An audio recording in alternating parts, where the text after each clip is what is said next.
Assalamualaikum warahmatullahi wabarakatuh. Perkenalkan, nama saya Lisda Novita, NIM 4122111160, mata kuliah Hukum Internasional, dosen pengampu Bapak Sintong Arion Hutapea. Baiklah, di sini saya akan menjawab dua pertanyaan. Pertanyaan yang pertama, apakah GAM bisa digolongkan sebagai belligerent? Baik, di sini saya akan menjawab pertanyaan yang pertama. Secara teoritis, GAM dapat dikategorikan sebagai belligerent karena telah memiliki organisasi yang terpimpin dan teratur, memiliki simbol atau tanda pengenal yang menunjukkan identitas serta menguasai wilayah tertentu. Namun, dalam kasus GAM, status mereka sebagai belligerent atau pihak yang berperang tidak diakui secara internasional oleh pemerintah Indonesia atau komunitas internasional. Oleh karena itu, GAM tidak dapat secara resmi digolongkan sebagai belligerent.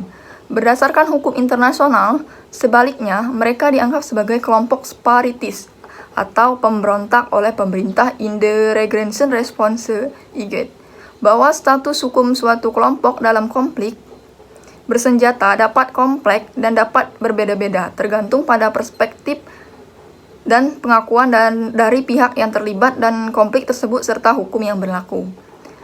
Baik, selanjutnya di sini saya akan menjawab pertanyaan yang kedua, yaitu mengapa individu dianggap sebagai subjek hukum internasional. Individu dianggap sebagai subjek hukum internasional karena mereka memiliki kedudukan hukum dan hak-hak yang diakui dalam sistem hukum internasional. Pada umumnya, subjek hukum internasional terdiri dari negara atau entitas negara seperti organisasi internasional. Berikut ini ada beberapa alasan mengapa individu dianggap sebagai subjek hukum internasional. Yang pertama, prinsip hukum internasional. Hukum internasional mengakui prinsip bahwa individu memiliki kedudukan hukum yang independen dan memiliki hak-hak yang diakui. Prinsip ini diterima secara umum dalam praktik negara-negara dalam norma-norma hukum internasional. Yang kedua, tanggung jawab individual. Hukum internasional mengakui bahwa individual dapat bertanggung jawab atas tindakan mereka di bawah hukum internasional. Misalnya, individu dapat diadili oleh pengadilan internasional untuk tindakan yang dianggap sebagai pelanggaran hukum internasional, seperti kejahatan perang, genosida, atau kejahatan terhadap kemanusiaan. Yang ketiga, hak asasi manusia. Hukum internasional regenerate responsasi manusia sebagai hak yang melekat pada individu, dan individu dilindungi dan dihormati dalam konteks hukum internasional. Beberapa perjanjian internasional seperti Konvensi tentang Hak Sipil dan Politik dan Konvensi tentang Hak Ekonomi, Sosial, dan Budaya memberikan perlindungan hak asasi manusia sebagai individu. Yang keempat, peran individu dalam hubungan internasional. Individu berperan dalam hubungan internasional sebagai aktor dalam interaksi antara negara dan organisasi internasional.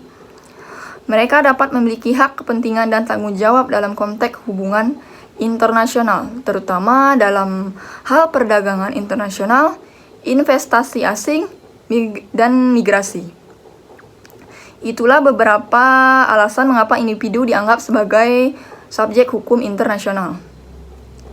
Namun, penting untuk kita ketahui bahwa status individu sebagai subjek hukum internasional tidak sama dengan status negara atau entitas negara dalam hukum internasional.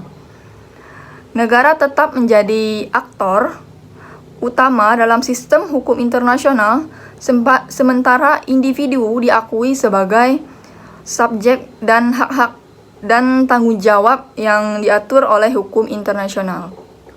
Baik, itulah jawaban dari saya untuk dua pertanyaan yang sudah saya jawab. Mungkin saya rasa cukup, saya tutup dan saya ucapkan terima kasih banyak. Wabillahi taufiq wal hidayah. Wassalamualaikum warahmatullahi wabarakatuh. Terima kasih.